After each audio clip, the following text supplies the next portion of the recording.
After moving in together, my husband's parent demanded a spare key, saying, "I need to check in whenever I want." My husband handed it over without hesitation. I simply smiled and waited. A week later, they let themselves in only to find themselves locked inside with someone they never expected. When my husband, Adam, and I moved into our new home in Austin, Texas, I thought it was the start of something great. We had been married for just under a year, and this house was supposed to be our fresh start. A cozy 3-bedroom in a quiet neighborhood, enough space to settle in, maybe even start a family someday. But then, his parents happened. Adam's parents, George and Marcia, had always been a lot. Overbearing, controlling, and completely incapable of understanding the concept of boundaries. While we were dating, I had seen glimpses of it, his mom calling him 5 times a day to remind him about vitamins, his dad insisting on checking in whenever we had a date night. Annoying? Yes, but I figured once we were married and had our own place, they would naturally back off. I was so wrong. We had barely been in the house for a day when George and Marcia showed up unannounced. No warning, no invitation, just their car pulling up in the driveway like they had the right to be there. I answered the door, and before I could even say hello, Marcia walked in, looking around like she was inspecting a hotel room she wasn't quite satisfied with. "We brought you a little housewarming gift," she said, shoving a bottle of cheap wine into my hands. George followed behind her, holding a printed-out list of home maintenance tips, as if we were incompetent children who couldn't figure out how to change an air filter. I was already annoyed, but then Marcia sat herself down on our couch, crossed her legs, and said, "So, when do we get our spare key?" I blinked. "I'm sorry, what?" George chuckled like I was being ridiculous. "Oh, sweetheart, come on. Of course, we need a key. Just in case." "In case of what?" I asked. "You know," Marcia chimed in, "if there's an emergency. Or if we need to check in on things. Water the plants. Make sure you're keeping up with the cleaning." My brain stopped processing after that last part. I turned to Adam, waiting for him to shut this nonsense down. Instead, he nodded. "Yeah, that makes sense." And then he handed them a copy of our house key. I could feel every single ounce of rage in my body trying to burst out of me at once. I forced myself to smile, too sweetly. "Oh, of course," I said. "You're absolutely right." That's when I started planning. I played the long game. For a week, I acted so agreeable that even Marcia stopped raising an eyebrow at me. I thanked them for looking out for us. I made jokes about how helpful it would be. I even suggested they stop by whenever they wanted. What they didn't know was that I had spent every free moment setting a trap. Step 1. I installed a second lock on the inside of the front door, one of those heavy-duty hotel-style locks that can only be opened from inside. Step 2. I set up a motion-activated camera in the living room, which sent real-time alerts to my phone. Step 3. I made a very important phone call to my Uncle Mike. I didn't have to wait long. Exactly 1 week later, my phone buzzed at 10:47 a.m. on a Tuesday, an alert from the security camera. Motion detected, living room. I opened the app, and there they were. George and Marcia. Inside my house. They weren't just inside, they were snooping. I watched as George walked through the kitchen, opening cabinets and drawers like he was looking for something. Marcia wandered into the living room, smoothing out the throw blanket on the couch before making her way toward the bedroom. Then she did something that made my blood boil. She started folding my laundry. I stared at the screen, half in shock, half in rage. These people really thought they had the right to walk in whenever they wanted, go through my things, clean my house like I was some irresponsible child? Then, right on cue, they tried to leave. And that's when they realized they were locked inside.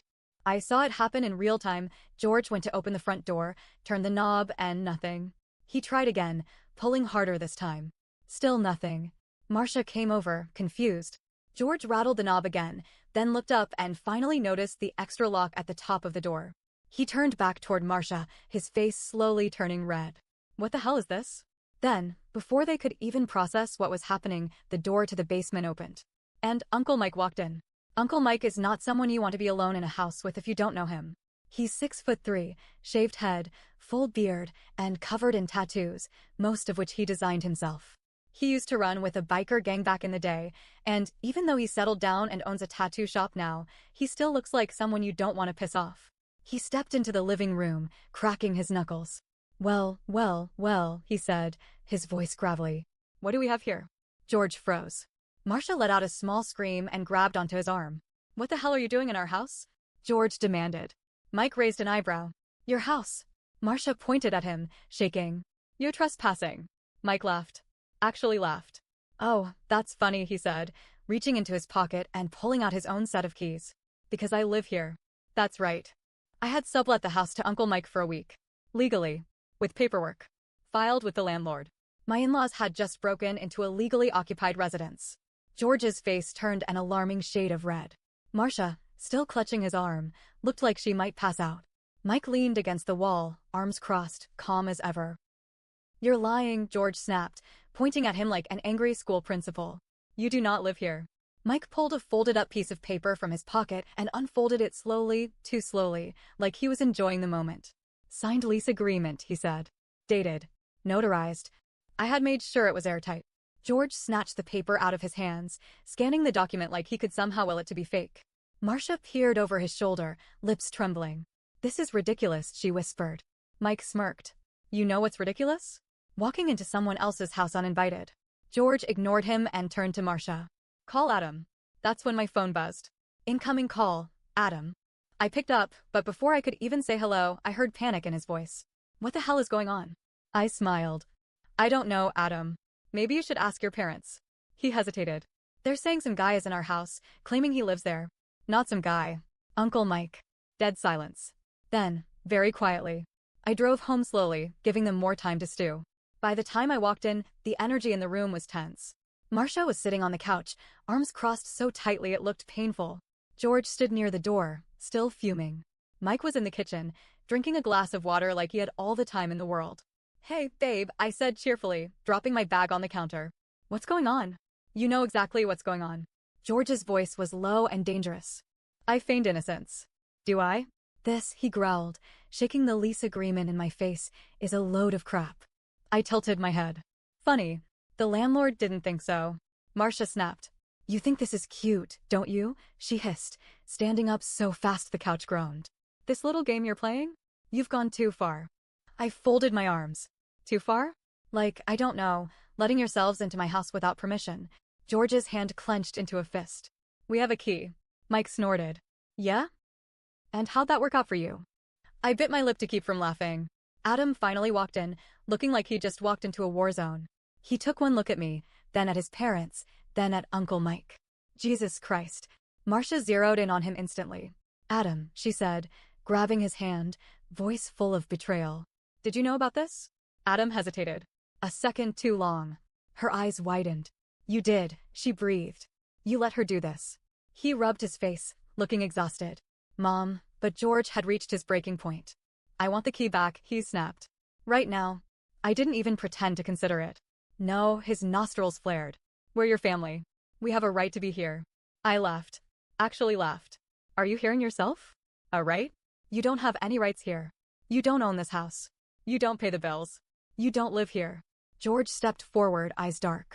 You're making a big mistake. Mike, who had been quiet up until now, let out a low chuckle. Oh, I'd love to see where this is going, he said. George turned on him. You shut your damn mouth. Mike grinned.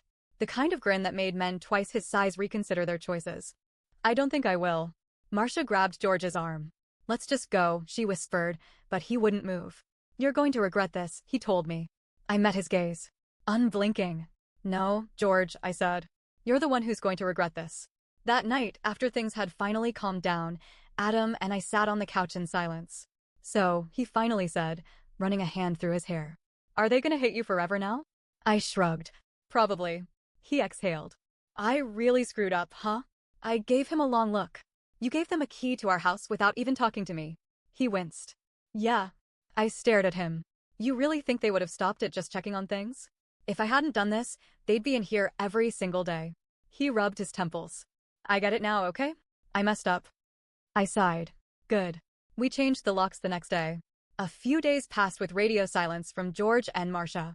I started to think maybe, just maybe, they had finally gotten the message. Then, on Friday morning, I got a call from our landlord. The second I answered, his voice came through sharp and tense. Hey, I just got a weird call from some people claiming to be your in-laws. My stomach dropped. They were asking about the lease, he continued. They were, well, let's just say they were fishing for information. I sat up straight. What kind of information? He hesitated. They wanted to know if it would be possible to terminate your lease early. My blood turned ice cold. They what? They asked if I'd consider evicting you, he said, sounding half amused, half annoyed. They offered to pay off the remaining months in full if I'd agree to lease the house to them instead. I gripped the phone so hard my knuckles turned white. I knew George and Marcia were entitled. I knew they were overbearing. But this was war. I sat in complete silence, gripping my phone so hard my fingers ached. Eviction. My in-laws had actually tried to evict us from our own home. My landlord, thankfully, wasn't an idiot. He had laughed them off and told them there was no way in hell he was terminating our lease for two strangers. But the fact that they even tried, that was another level of insanity. And I wasn't going to let it slide. I didn't tell Adam right away. Not because I wanted to hide it from him, but because I knew he'd be too soft about it. His parents had this weird hold on him, like he had spent his whole life being trained to obey. He was finally starting to see the truth about them, but I wasn't sure if he was strong enough to deal with this the way it needed to be dealt with. So I decided to handle it myself. I drove straight to George and Marcia's house. When Marcia opened the door, she visibly flinched. She probably thought she was about to get a sweet little visit from her darling son. Instead, she got me. "Oh," she said, forcing a tight smile. "We weren't expecting you." I smiled back. "Yeah, I figured. Can I come in?" She hesitated but stepped aside. Big mistake. George was in the living room, drinking a beer, legs stretched out like he didn't have a care in the world. He barely looked up when I walked in. "What do you want?" he muttered. I sat down across from him, folding my hands. Calm. Controlled. Deadly. "I know what you did," I said. Marcia stiffened. "What do you mean?" I turned my eyes on George. "You tried to get us evicted." That got his attention. He straightened up, setting his beer down a little too hard. "I don't know what you're talking about." I pulled my phone out and tapped the screen. "Should I put the landlord on speaker?" Silence. Marcia wrung her hands together, looking nervous. George, on the other hand, had the audacity to smirk. "All right," he said, leaning forward. "Let's say we did." Marcia gasped. "George." "What?" he said, waving her off. "She's not stupid. She already knows." I felt a rush of cold anger run through me. "So what was the plan?" I asked. "You get us kicked out, take over the lease, and then what?" "Keep Adam locked in here like some kind of man-child you can control forever." Marcia looked offended. "We just wanted to be closer to our son." I laughed. A real, bitter laugh. "Closer." I repeated. "You wanted control. And you didn't care if you had to wreck our lives to get it." George's smirk faded. "You're being dramatic." I stood up. I wasn't playing anymore. "If you ever, and I mean ever, pull something like this again," I said, my voice low and steady, "I will make sure you regret it." Marcia's face went pale. "Are you threatening us?" I smiled. "Oh, Marcia. I haven't even started." And then I walked out. I thought that would be the end of it. I thought maybe, just maybe, they'd finally get the message. I should have known they weren't done. A few days later, we started noticing strange things happening at the house. At first, it was small. A missing package here, a trash bin knocked over there. Annoying, but nothing major. Then, one night, Adam and I were watching TV when we heard it. A loud, scraping sound outside. Adam muted the TV. "Did you hear that?" I nodded.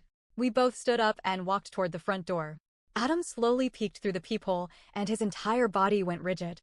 "What?" I whispered. His voice came out cold. "My dad is out there." I felt my stomach drop. I looked through the peephole. And sure enough, there was George, standing on our porch, holding something in his hand. A copy of our old key. But here's the thing, we had changed the locks. Which meant he had just found out the hard way. George rattled the doorknob furiously. Then, when it wouldn't budge, he banged his fist against the door. "Open the damn door," he bellowed. Adam and I did not move. George pounded on the door again. "I know you're in there." I pulled out my phone and started recording. Adam was frozen, his face a mixture of fear and disbelief. This was his father, someone he had trusted his whole life, and now the man was standing outside our house like a crazed intruder.